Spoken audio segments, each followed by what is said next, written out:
Okay, so let's begin. Welcome to the presentation. This is one more thing, building the IoT future with Android Things. My name is Rich Friedel. I'm a software engineer at Willow Tree in Charlottesville, Virginia, and I like to build things. One more thing, right? So why do I build things though? I'd like to talk a little bit about that, like why I personally like to build things, because I had a kind of a different path to software development than especially a lot of people I work with.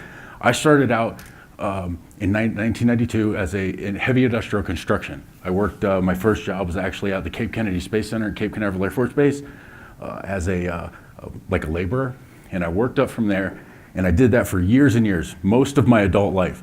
I was a welder, I was a fitter, I was a pipe welder, I ran cranes. I actually worked at these places in Tropicana and Bradenton, Florida, Ashland City, Tennessee, building barges, inland barges. They carry, ready to carry benzene. They usually carry like crude oil.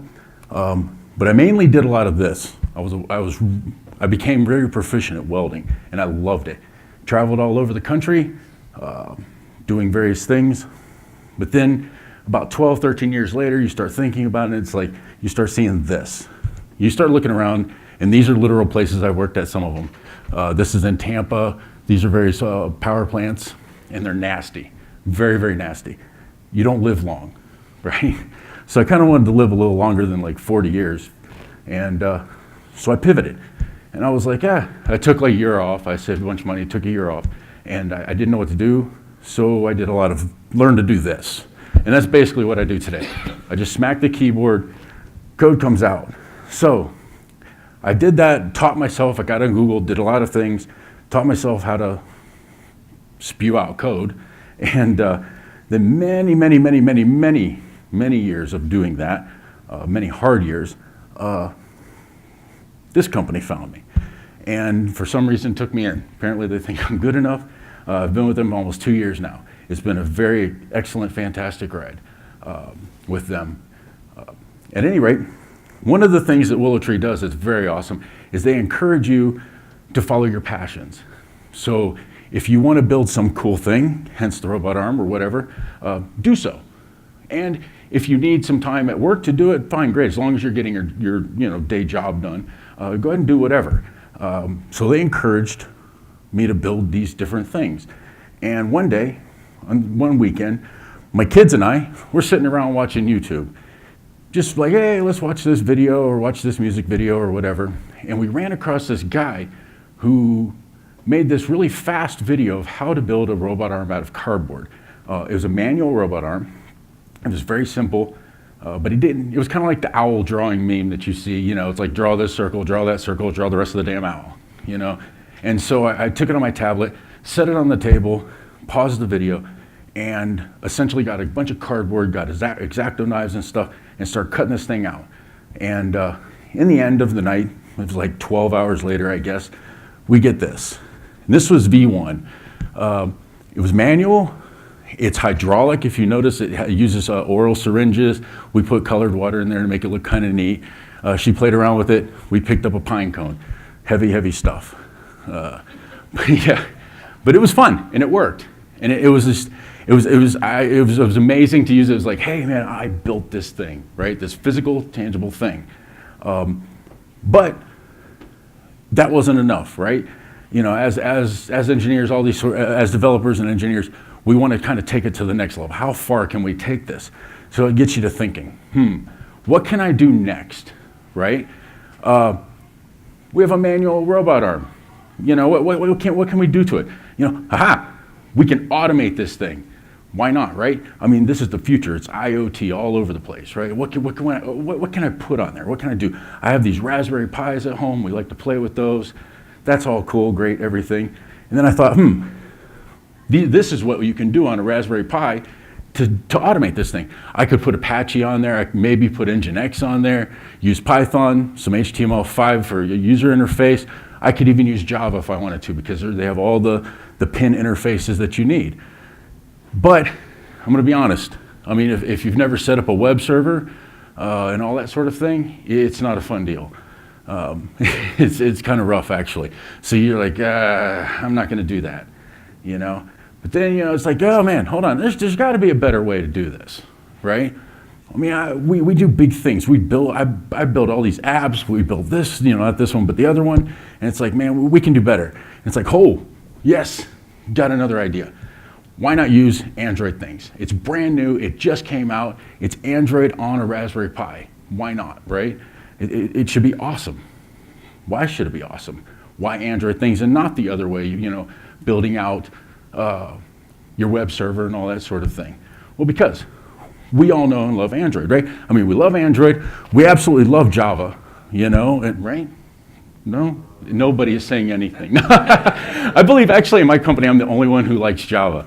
And I love Firebase. I cannot say enough about Firebase. If you've not used Firebase, I highly recommend, even this weekend, going home and firing Firebase up and playing around with it and seeing what it can do for you.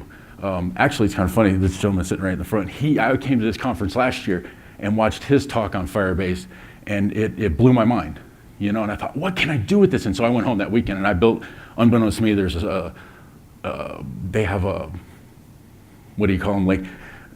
They have an app that's in the GitHub repo, but I didn't know that. So I went the hard way and I built this entire chat app using Firebase. And it was fun, it was very cool.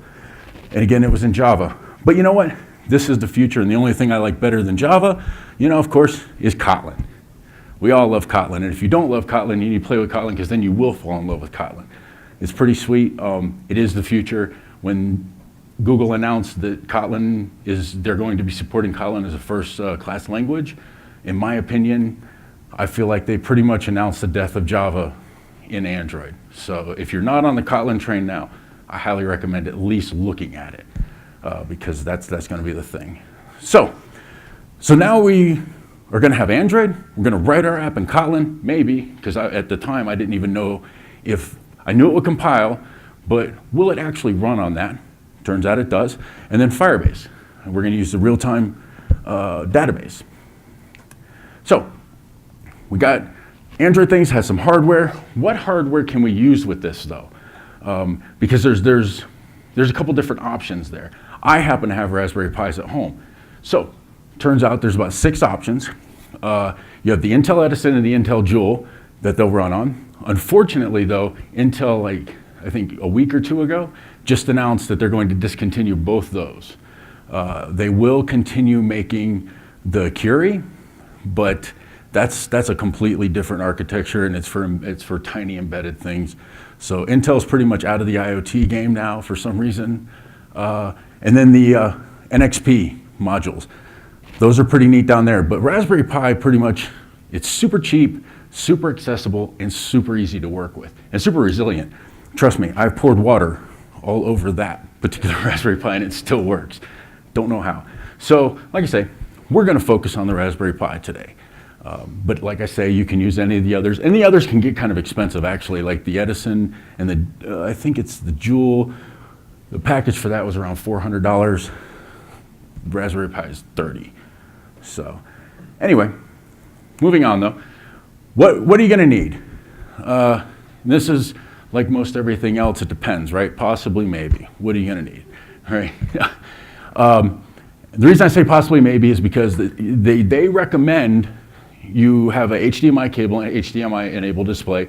Those are not required, okay? You do have to have an activity, and I'll get into that later, but to actually just fire it up for the first time or whatever, you don't actually need a display. You will need micro USB cable for your device to make sure for power. Ethernet cable, which we will definitely get into that in a second, because man, did I have a hard time with that last night. And a micro SD card reader so that you can take the system image, put it on there and do your thing. And speaking of system images, you can download the system images here. You can check that URL out, or you can just simply search for that, Android Things download. When you search for that, pretty much the first result ends up leading you to this page, which has all 6 module zip files for the system images. They keep them pretty much right now, they're on 4.1 or 0.4.1 developer preview. And by the way, I will say, this is definitely a dev preview. It is not I would not recommend trying to use this for production. It's not going to happen. There's lots of bugs with it, lots of issues. So anyway, down here at the bottom, we have our Raspberry Pi download. We download our zip file. Once we get the zip file, you would unzip that, and then you flash the image that unzips onto your micro SD card. You can't just drag and drop it onto there. You know, you actually have to flash it onto the card so that it runs as if it were the operating system itself, right? So how do you do that? There's a couple different ways. My favorite that I found is a group called Resin.io. They make open source software called Etcher, and it's like etching, you know, like a record or something. But anyway, you drop the image on there, select where you want it to flash to. It starts flashing. It takes a while. I think it took me something like 10 minutes or 12 minutes, and then it verifies it. So it takes a couple minutes to verify the install or the flash, the image, and then you're good to go.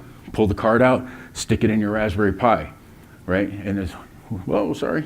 But wait, there's more. Even though you just stuck that in your Raspberry Pi, you are not ready. You can fire it up, but you're not going anywhere, right? It turns out, as I mentioned earlier, in our age of wireless, we need this guy. And this is a critical component. So you have to be on, when you first fire it up, okay, it has to be on an Ethernet connection on your network. The other, you can, which I'll talk about in a minute, you can set up Wi-Fi on the Raspberry Pi after you have connected it first through the Ethernet. Funny stories, last night, things went haywire. It's like midnight, I think, midnight 30, and it wouldn't work, and turns out you can't just plug it into the hotel. I'm saying at the Regency over there, you can't just plug it into the hotel and start doing what you need to do. It doesn't work. So actually this morning at 7 o'clock, we went down to Office Depot, bought a router, I hacked together a solution, and now it works. So it's not a fun thing, but for now you have to do this. Hopefully one day they'll get there where you don't have to do this first. You can just set up Wi-Fi or something, but whatever with that. There are other ways that you can connect. You can use a USB to TTL serial cable. Don't just take a USB and cut it off and then try to stick your pins in there. It doesn't work like that. You actually have to have it, it's TTL. So after you've done this, you put your card in, you're ready to go. You're ready to fire up your Raspberry Pi or whatever, your Joule or whatever it is that you have, and you're ready to go. It takes a long time actually to first boot the device. I would say anywhere between 90 and 120 seconds. I'm not exactly sure why it takes so long, but then again, my phone, I have a Pixel, and it can take like 60 seconds or whatever. So anyway, once it fires up, once you're ready to go, if you have it plugged in to HDMI, to a display, you'll see the Android Things logo with 3 dots, and they'll go, letting you know for the next 2 minutes that something is actually happening. And then you'll get to a white screen, it's just hello world or whatever, and you're ready to go. So anything after this, now you connect via ADB.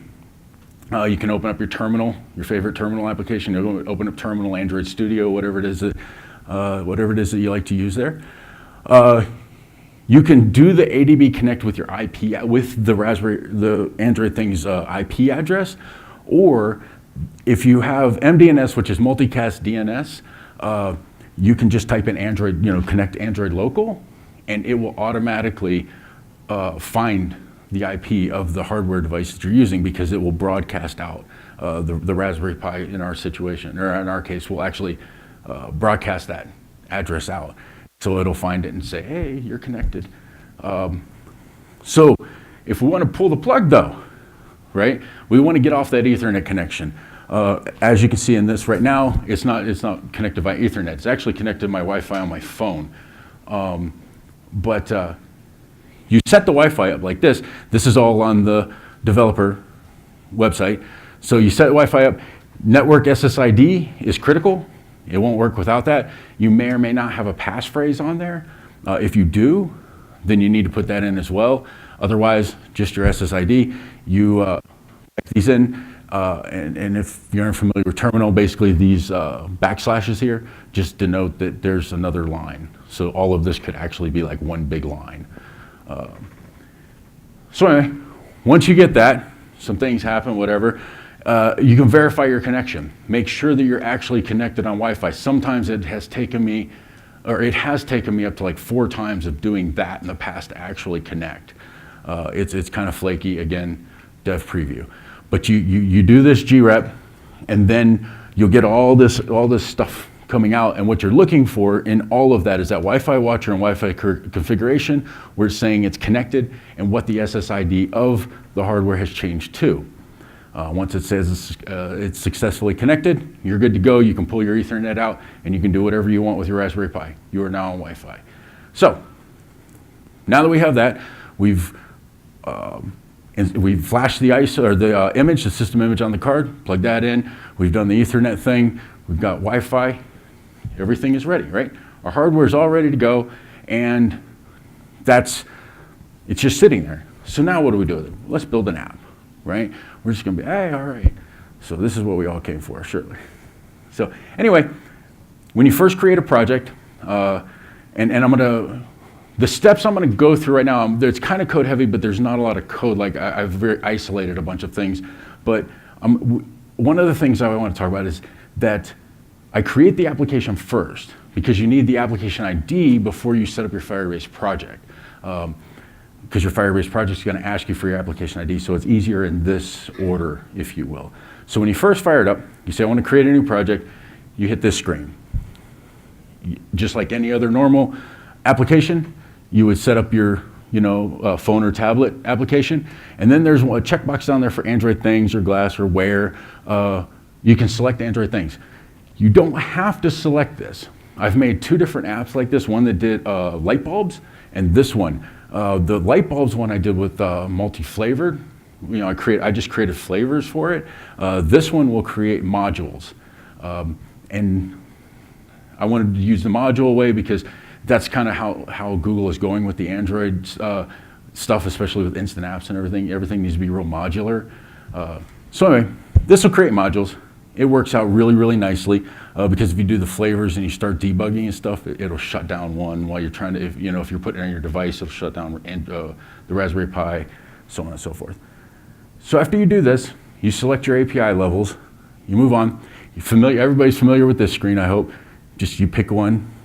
I picked empty activity. But the next one is Android Things. And you'll notice all the other ones are missing, okay?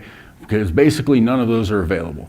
All you get an activity, right? You can customize a bunch of the other things, but you won't get maps and stuff like that yet. So, but you do need an activity because when it first starts up, it needs an activity to launch via the intent filter. So when you're done with that, you hit next, or you go through this, and then you name it and all that fun stuff.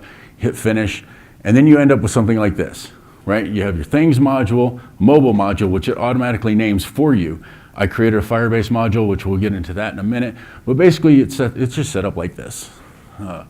Pretty simple.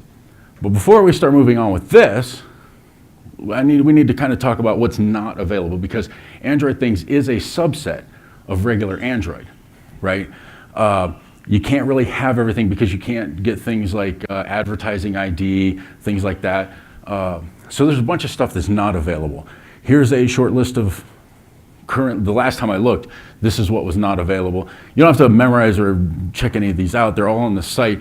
The biggest rule to think about is if it requires user input or authentication, it's probably not available on Android Things. That includes any Firebase authentication or regular like OAuth stuff or anything like that. Well, I guess you could set it up, but you can't have any user input, so you can't really do any of that. However, another thing to remember, because there is no user input, a user can't accept or deny any permissions. Therefore, all permissions are granted on the hardware itself, right, on Android Things. So if you ask for any dangerous permissions, they're just automatically granted. There is no there's no pop-up that says, hey, do you want to accept this or anything like that. It's just given to you. The other thing, okay, is it's just an activity, so you don't get a toolbar and you don't get a status bar.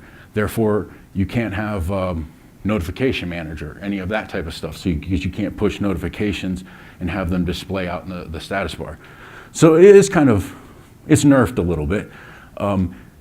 They are advancing with this. They just, I think 2 weeks ago or so, released Google Play, like a pared down version of the Google Play services for Android Things. So that's a big step.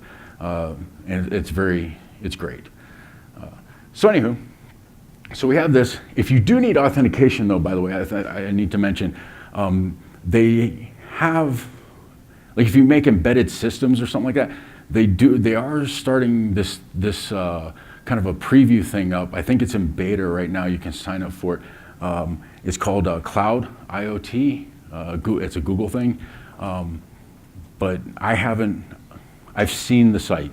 That's it. That's as far as I've gone with it. So I don't know any of the internals or anything like that. But it basically allows you to have secured embedded devices. So anyway, so now we have our app. Okay, it's built. It's set up. It's ready to go. Ready to put some code in. So we set up the Firebase real-time database, and that's what I was showing before the thing. Before I started talking, if you haven't used Firebase before, one thing I can say about it is it's almost ridiculously. They've made it just so easy to work with. They take you through it step by step. It's very understandable what they need you to do and everything like that. So there's no hardship there. So there's really not a lot to talk about with that.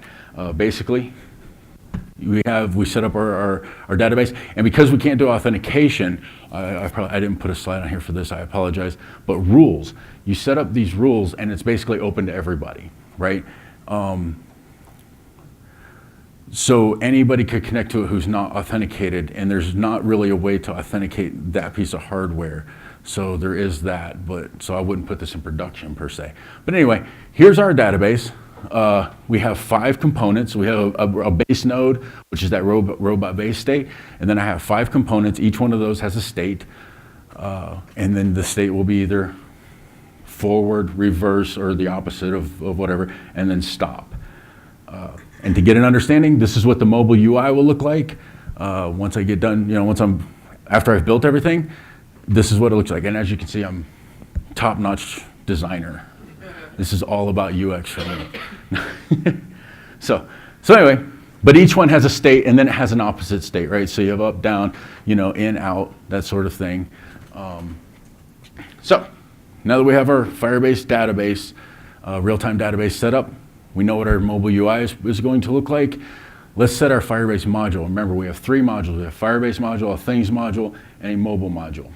Okay. Right off in the beginning, I have those 3 constants because this Firebase module is going to be common between the other 2 modules, right? So they need to be utilizing the same states, right? The same, the same strings for the states, so that when they pass it into Firebase and are retrieving it from Firebase, there's no conflict between the 2, and we only change it in one place. So we have our constants set there. The next thing we need to do is we got to initialize all the references. So we get a Firebase database instance, okay? And then from there, I get a reference to the top base state, because that will because when you change something in Firebase, it will give you that node as well as everything above it, right? All the way up to the base. So they always encourage you to go as far down as you can. Excuse me. But for this one, I actually want, because this is the base state, I want all 5 of those components to be passed back to me anytime any one of the 5 value changes. So then next, we initialize each component, okay? And each component, you have the node and then the state. So it goes off the reference of the base, the child, and then the child, which is the state. And then now we have a class member variable that will hold the state for each component as well as the base state. And that's for the 2 different modules. The mobile will drive the components, individual components, and then the Android Things will drive the base state. So to initialize them, pretty much just we set a value event listener on it, and anytime that changes, the data snapshot comes in, we pass it into that the base value has changed, and then that will let it know that we have all 5. Then we initialize our components. Okay, we added a value event listener on each one of the components, and because they're all 5 components are the same, they have the same state, right? We just have one function that we make, which is this create value event listener. Anytime the data snapshot changes, I have a extension function on that. The component value has changed, and it passes that snapshot in and says, hey, which one did it change? And it does what it needs to do. But this doesn't actually, this just kind of broadcasts, it sits there waiting for the Android Things or the mobile modules to interact with it, right? So, onto the mobile module though. So here our mobile module. We're going to set this up. We have 15 buttons. If you remember the UI, I showed you that awesome interface. Since we have 5 of them, I create or 15 of them. There's 5 with 3 states each. I create a map of them. For each individual one, I set a key, and then our value is the actual ID, the button, and then I set an on-click listener on each one of those, and then an on-click it sets the value, which sends that state off into Firebase via this function back in the Firebase common module. This will actually send this out, because see, on the mobile we're sending out to Firebase, and on the things we're receiving the changes from Firebase. So we set those, and then in our main activity, we set the button states. Anytime you tap one of them, it comes in with whatever the value change was. It gets the button, sets the button states, and then we have an active button, and then we have 2 opposing buttons, right? So if it's like going up, we have stop and reverse that need to be inactive. Up would be active. So, and then to get the opposing buttons, I created this big giant long function here that has each one of them in it. You pass the map into it, it finds it, and gives you back a pair of the other 2. So that's pretty simple. Next, we have our things module. This is probably, the mobile, all that stuff, that's pretty straightforward. We all do that, pretty much on a daily basis. This, however, gets interesting. We have a Raspberry Pi, right? The Raspberry Pi has 40 pins, okay? All the green ones on there are GPIO pins, and GPIO stands for General Purpose Input Output. That means you can send electricity into and get electricity out of these pins. They happen to be 3.3 volts. You do have a 5-volt pin up there at the top, 2 of them, and then a common. But today, for this stuff, we're going to utilize these pins. And I utilize 10 pins here, okay? Because I need to, with the pumps there, I need to actually reverse the flow of water that goes into and out of them. And you do that because by reversing the polarity, okay? And so then we have our electricity, and I'll talk about the polarity in just a second, but we have 2 states of the electricity, okay? We have a low and we have a high. Low is essentially off, okay? And high is essentially on. So it's like your light switch. It's either on or it's off.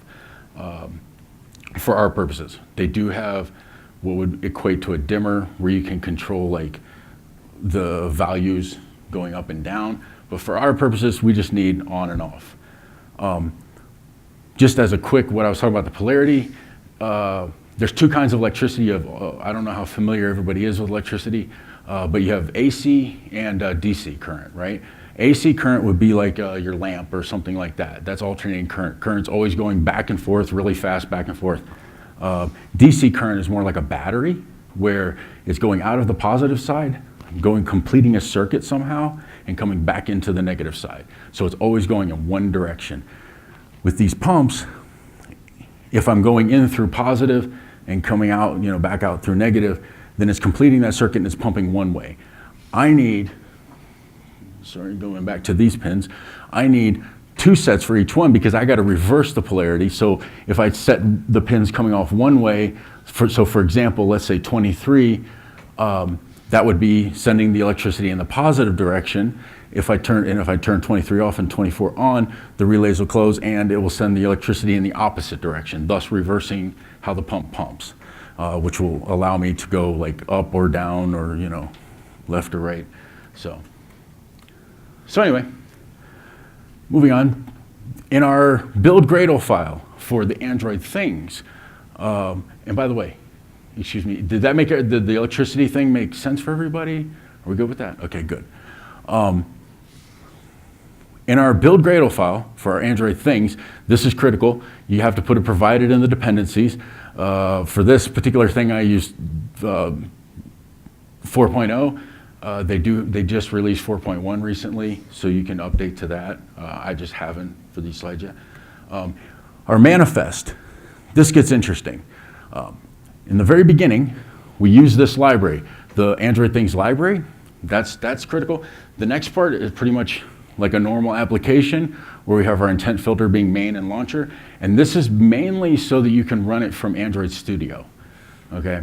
But the next one, so you could actually omit that and everything would be fine. The next one though, the final intent filter, is the critical piece, because when it first boots up Android Things, it looks for this category of the IoT launcher, and that will just automatically launch whatever activity you have going on there, which for us was main activity. You can name it whatever. So now your manifest is done. You have your dependency in there. We're ready to go. We can start creating our Android Things code. So in our main activity and on create, I just created a function there in GPIO, because you have to initialize each pin that you're going to use. You can't use a pin until you've actually until you've turned it on, if you will. So you get the peripheral manager service first, and then you can call this service.gpio list in logcat. You can log it, and it will actually give you a string of all the pins that are available to you on a device, because not all devices are the same, right? This one has 40 pins. I think those Picos and stuff like that, I don't think they have 40. I think they have like 20 or something. I don't want to misquote that. But anyway, they're not all the same. So if you need to know what you have available to you, you can always call this. And then in our init GPIO, after we got the service, we have to, like I said, we have to open each pin. So we had 10 pins. So again, just like the mobile, I just put it in a map, and then on each pin, right, I set the direction out initially low. And if you recall, low being off. So we want to start off at a base state of all the pins being off, and then we can turn them on and off as we need to. It does definitely need to be wrapped in the try-catch block with the IO exception there. So anyway, so once you do this, they're all the pins are ready to go. They're all off, if you will. They're all set to low. One thing I would like to mention right off the bat is whenever you open the pins, you initialize the pins, eventually you have to close them, okay, or else you could leak them. You could leak it like a context, if you will. So basically in on-destroy, I just say close all, run through the entirety of the map, and just call close on each pin. It's pretty simple. So, and you would use that like if you were going to another activity or something, but for this we only have the one. So, in this one, much like our mobile, we have the value event listeners, except previously in the mobile we were doing each component, okay? This one, we're just gonna get all 5, and anytime a value changes, like I said, it'll just pass back all 5 as into our data snapshot, and like that. So we initialize it, we set them all. The first thing it does is sets all of them to off or low, it passes into this toggle GPIO, right? Oh, excuse me, I apologize. First we build the state. I have an object, a state object that contains all 5, the state of all 5 components. We build that, okay? And then pass it into the toggle GPIO function, which will run through each one of them and turn them on or off as needed, okay? It'll pass in whether it needs to be on or off, which pin it is, and then the opposing pin, because the opposing pin needs to be off. And the reason for that is I don't want electricity clashing with each other. Like if it's going one way, I don't want to suddenly close the relay and have it go the other way, because then you can start burning stuff out real fast. And this is it's a resilient piece of equipment, the Raspberry Pi, but it's also delicate. You start pulling too much electricity or putting too much electricity in, and you really run the risk of burning those pins out really fast. But if you do, it's cheap, $30, you can get you a new one, right? So anyway, but as you see here, I do have for each one that happens, I have a helper that I built, a toggle, and all it does is just turn them on and off. So if you get a state of forward, it's gonna set the first pin as true, the second pin is false. Reverse will do the opposite, and anything else I wanna just shut off. So if it gets some weird corrupt data back from Firebase, which I've never had happen, but if it did, it would just shut everything off. And like I showed before, this will be when they change, all that sort of thing, and this is what it's sending back. So it would send back all 5, articulate, claw, and their states, elevate, all that. So at this point, essentially, we have an app. I don't know, that went really fast, sorry. But yeah, that's pretty much it for the app. You have a Things that runs on Raspberry Pi. You have the mobile that runs there, and then the common Firebase module, and it's ready to go. So with that said, what's next? Like if you do something like this, great, fine.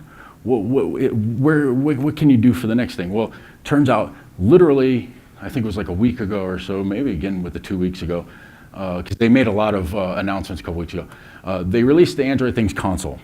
It's much like the Android developer console, where you can start pushing up your APK in a bundle, and then you can deploy over the wire. You can deploy to many different pieces of hardware or wherever it is you need to deploy to.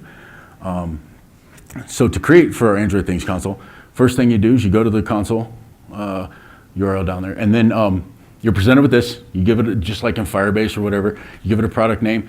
You have to pick the SOM type, which would be one of those 5 or 6 pieces of hardware.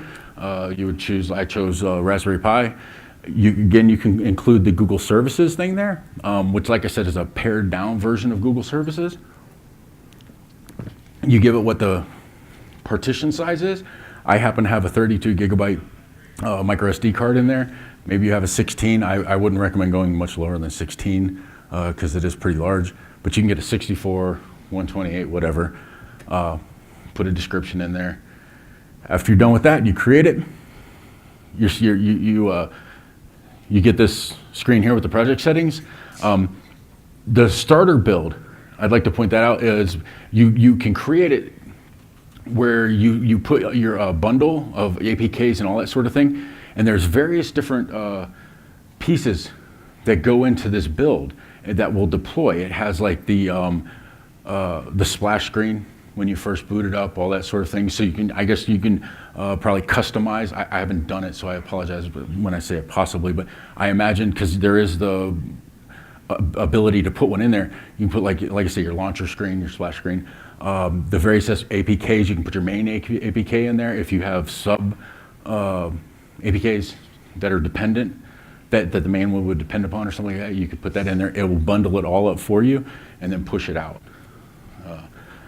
And then you would have where it creates you upload the bundle, it creates the image. You can get the Dev Preview SDK down there, and it will just automatically, if I were to have this connected to the console, it would just automatically update my Raspberry Pi Android Things to this 4.1. So I need to do that one. So we have the console, all that sort of thing. What's the future look like? Everybody is talking, it seems like this IoT stuff is really it's a lot of buzzword stuff going on. Everybody wants to embed everything, all this great stuff. I don't know. I don't know what the future is. Could it be home automation, right? I mean, that's actually initially how I started off into this whole thing of like looking into what can I do with my Raspberry Pis and all that sort of thing, is I figured I can like turn lights on and off and stuff. And this was before Android Things, right? So that's what led me to the whole, I'm gonna build something with with the web servers and all that sort of thing. And it was just complicated. I never really got into it, and I was like, I kept putting it off, and then Android Things came out, and that was a real boost. I don't know. like plant automation, maybe like commercial plants.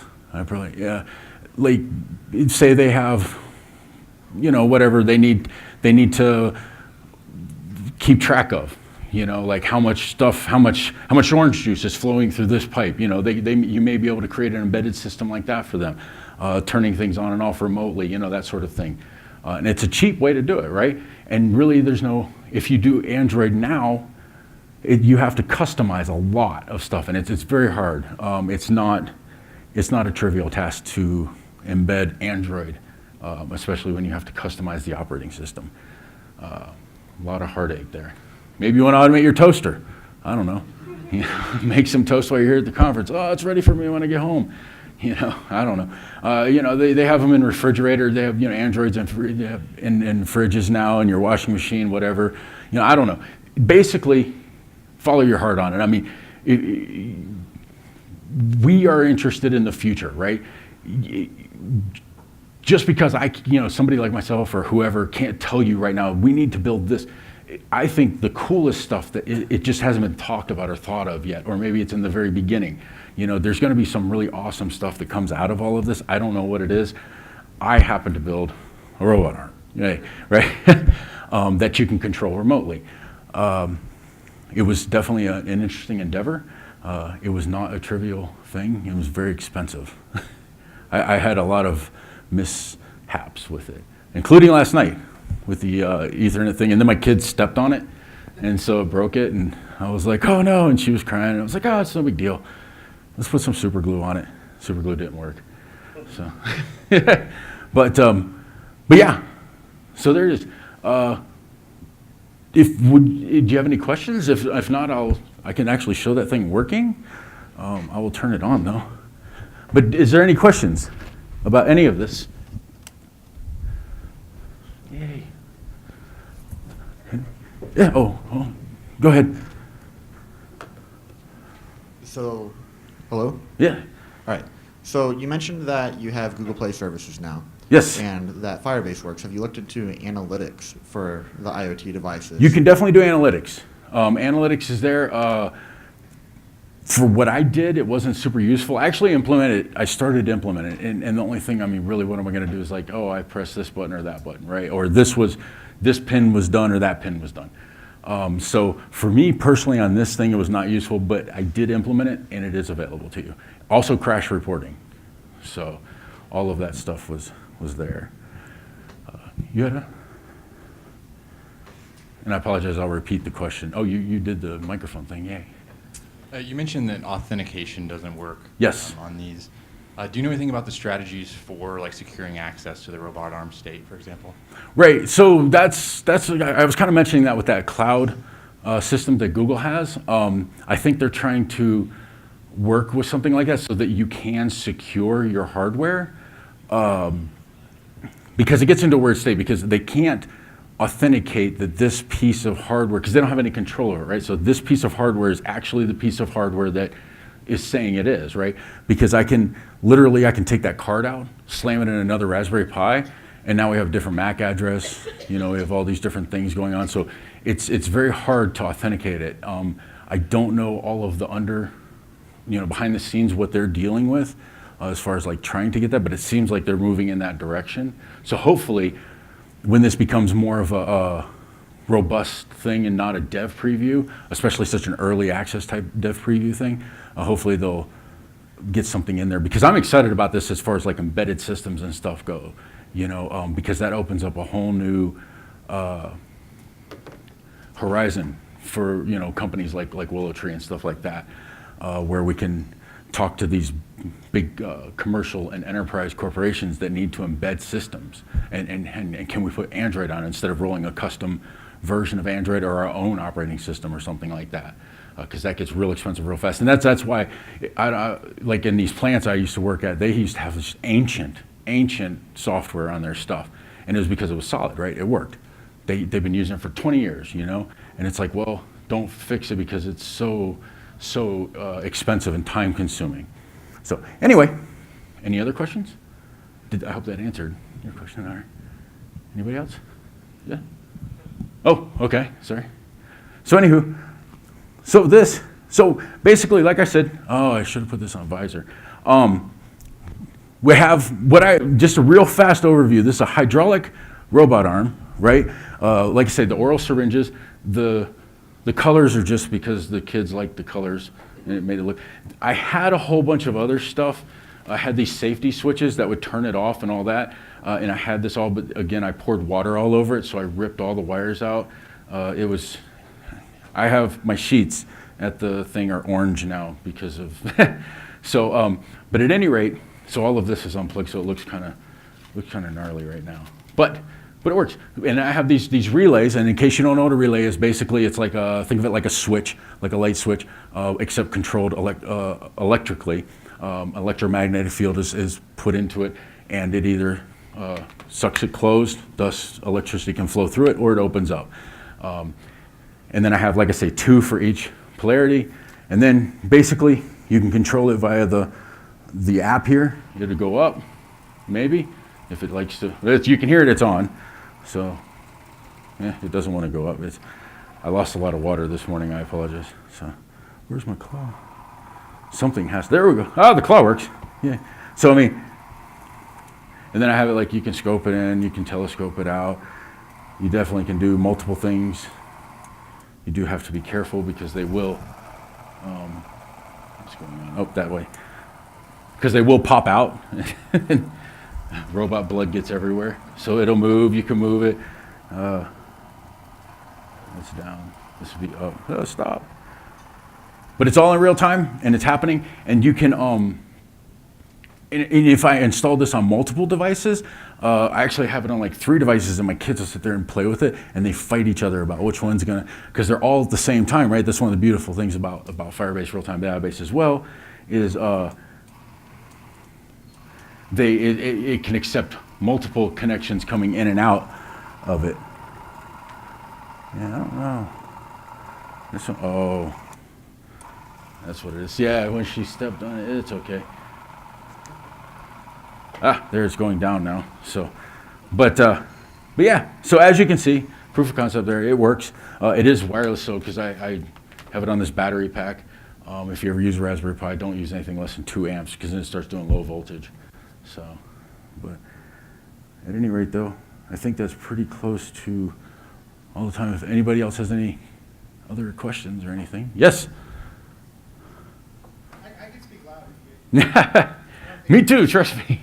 I'm trying to keep it down with this microphone. The delay that you get, because you're using Firebase. Right. So, I know it's instant and it's great for apps, but what's the delay in getting? So the latency really depends upon the network, right? So I'm running it literally through my Pixel. Okay, I have a hotspot right now, and I have this all hooked up. I set Wi-Fi up through my Pixel and everything. So apparently, I mean, as you can see, like I make changes, and it's almost instantaneous. Well, hold on, it's got to actually fire there. Oh crap, there. Yeah. So I mean, I tap it, and literally, it's that. Like that's the latency running through my phone, right? The Wi-Fi network here, it's been slow, right? So it probably would be much worse. So, but yeah, it's heavily dependent upon the network latency. So, any other questions? Sweet. Yes. Does it support video? Not, yeah, well, and no more so than, okay, he asked if it would support video. Which part, the Android Things part? So I know that the Raspberry Pi has a camera that you can hook up to. Correct. Can you control that through the? As far as I know, you can access that. I would have to get back to you on that, though. Okay. I will look that up after this thing, and we'll find that one out. Okay. But I'm pretty sure you As far as can. I remember, you can access it, but it's not treated as the traditional camera object. Correct. It is, I believe, still running over the I2C interface. Right. For the control, so, and then it's got a direct data, and then it's USB actually, or something like that. Yeah, It's it's a weird, the, like, secondary thing. right, it's the weird, like, It's thing got a there, so. proprietary connector, but I can't remember if the data connection is over USB or if it's a direct access bus or not, but something. So, well, that's me. That's out of time. Sorry, and we'll hook up after this, and then we'll. But thank you. there's my stuff, there's my email. The project repo, I tweeted it out, also put it in the Slack, so there it is. And thank you so much.